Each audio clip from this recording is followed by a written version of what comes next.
after him. We've heard that. Aggressively trying to pursue Carmelo in order to keep LeBron in Miami. However, Miami joins Houston, Chicago, and Los Angeles, to name a few, in the hunt for Mr. Carmelo Anthony. Stephen A., when we return July 7th, where will Carmelo Anthony be?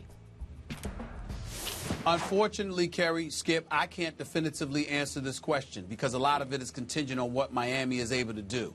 If Miami is able to create cap space, Carmelo Anthony is going to Miami. If they are not able to do that, then I would bet my money on him staying in New York because the other options available to him don't appear to be that attractive. For Houston to get him, they would have to get rid of bodies or work out a sign and trade. I don't know if the Knicks would facilitate that. For L.A. to get him, they've got the cap space, but there has been numerous rumors that the Lakers are not as interested in Carmelo as Carmelo would like them to be. And when you consider that, combined with the fact that Kobe Bryant, fresh off Achilles tendon injury and then a cracked knee, is coming back for the final 2 years of his deal, and you don't know what else is around you, plus the Lakers don't even have a coach yet. You've got and Jim Buss is still running basketball operations. There's a lot of question marks, and Carmelo doesn't want to find himself in the same kind of a precarious bubble that he is already in New York. Then you look at Chicago. Tom Thibodeau is an exceptional coach, and we all know that. Chicago's rough and rugged. There's no doubt about that. I think Carmelo is exactly what Chicago needs. But at the same time, even though the greats like Sam Smith and others will educate all of us and categorically deny that there's any truth to the rumors that Thibodeau runs dudes into the ground in practice, you do hear that from time to time. But one of the things nobody denies is that Thibodeau's relationship with John Paxson, who runs basketball operations for the Bulls, could be better. If you're Carmelo Anthony, do you want to walk into that potential cesspool? That's a problem.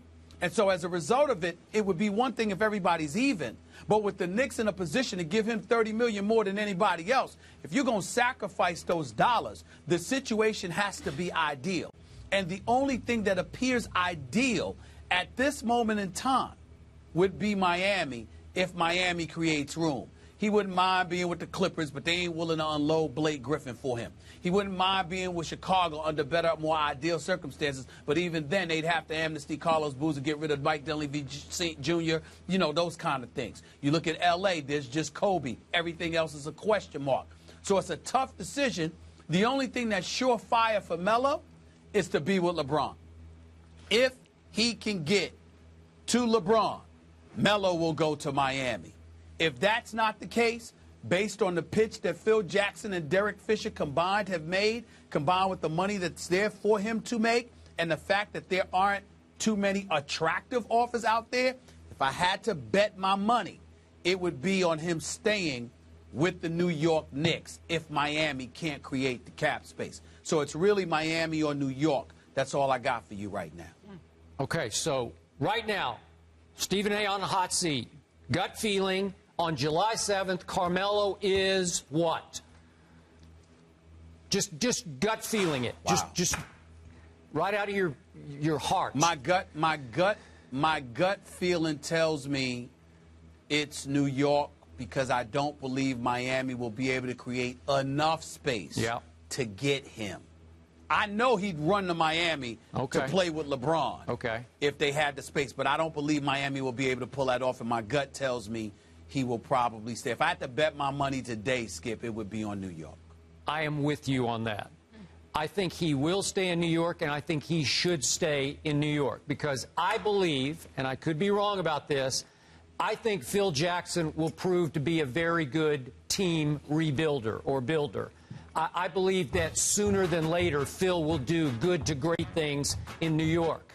And again, the reality of the situation in Miami is that all three of those guys would have to opt out and opt back in at so reduced salaries that they would all three have to swallow enormous amounts of pride and money to sacrifice to get Carmelo there. And then I hear this from so many people, Stephen A. Quick thought on this. Would the league somehow try to get in the way of that deal? Would they, after what we saw with Chris Paul going to the Lakers? Exactly. Yes, I remember that. Here's what the league would get in the way for, y'all. They would get in the way, in my opinion. They would get in the way of those three together and somehow Carmelo coming. They would try to get in the way with that. They would raise an eyebrow. They would investigate it. But at the same time, if, say, Bosh left and Melo came, I don't think that would be a problem. I don't think that would be a problem because one of your guys that was making $100 million left. So it makes sense. You see what I'm saying? Now, I want to reiterate what I said yesterday. I will not at all be surprised if Carmelo winds up in Houston because I have the utmost respect for Daryl Morey and his sort of gamesmanship. His deal-making capabilities are just extraordinary to me. I don't know how he got James Harden out of Oklahoma City, and he did land Dwight Howard. Dwight Howard, yeah. And that owner has had, as we talked about yesterday, a long history of shooting the moon, man. Whoever's out there, I'll go get that guy. And that guy right now, to me, the realistic get for them would be Carmelo Anthony. And I think he would be a good fit in Houston. I think he would like it there. But again, I personally want to see him in the Mecca that he has been in at MSG as the Knicks rebuild around him. Here's what everyone should absolutely love about Carmelo Anthony. First of all, he's an incredibly nicer guy than he's ever given credit for. I agree. People look at him and they go back to younger years and stuff like that. They try to call him a knucklehead. Even back then, he was a nice guy. He just don't play, and he's no punk. But he's actually a very, very nice guy. That's number one. Number two, what you must love about him, first of all, last year to me was one of his better years because the Knicks were a debacle. It's just that simple. And this guy, to come out there night in and night out, average 27, second leading scorer in the league on 45% shooting. He carried the Knicks on his back night in, night out. I'm telling you, it was something sensational to behold. It's a damn shame that he's getting a bad rap for it. Number three, and more importantly, here's what Houston doesn't have that New York has. New York is also nicknamed not just the Mecca, it's Gotham City.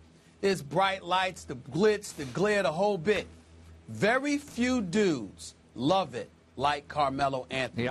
I'm not talking about the bright lights just so you could be on The View with your daggone vest dressing like Urkel like he did a couple of years ago, and I got on him about that. I'm not talking about something like that. I'm talking about knowing that the hype has descended on a particular place, and everybody is coming to see you to perform. Melo answers that bell. He looks forward to it. That's why, as an offensive player, he's a star, because he wants it. And Houston doesn't offer that. Houston's a big-time city. I love it there. I don't blame Dwight Howard for going there because that's his personality. But Melo's personality is more tailored for either New York or the show that LeBron and D. Wade and those boys have cultivated in South Beach or L.A. But L.A. is just too discombobulated right now for him to pick that over New York or Miami, in my estimation. So to sum this up, Stephen A. Smith, I would like you to use your influence with LeBron James and Carmelo Anthony and say, just hold off on your decisions until July 7th. Until we return, the show returns. Can you do that? Man, I don't, listen, no, why do that? Then that would require me to do some work. Let Chris Broussard, Mark Stein, Brian Windhorst, all our exceptional NBA insiders, let them work, man. And then let them do it. I am fine sharing the wealth. Please, don't look for me to break nothing. I'm chilling. I'm going away. I don't want to see anybody. I know. I don't want to talk to y'all. Cut to. I want to watch. You'll be all over Sports Center. I watch. You'll be on Sports Center. No. Sports Center, don't call me. Don't call me. I'm looking forward to my break. Stephen A. comes to us live from, where is it, St. Thomas or wherever you are? Stephen A. live in St. Thomas with the breaking news. That was last year. Yeah, okay. I got to go to a different locale this year. Okay. I can't take it. They can find me there. Carmelo Anthony met with Phil Jackson and the top brass in L.A. this week and said that it was a good meeting. Meanwhile, he has until Monday, June 23rd, to notify them of his decision. Coming up after the break, will the Redskins change their name?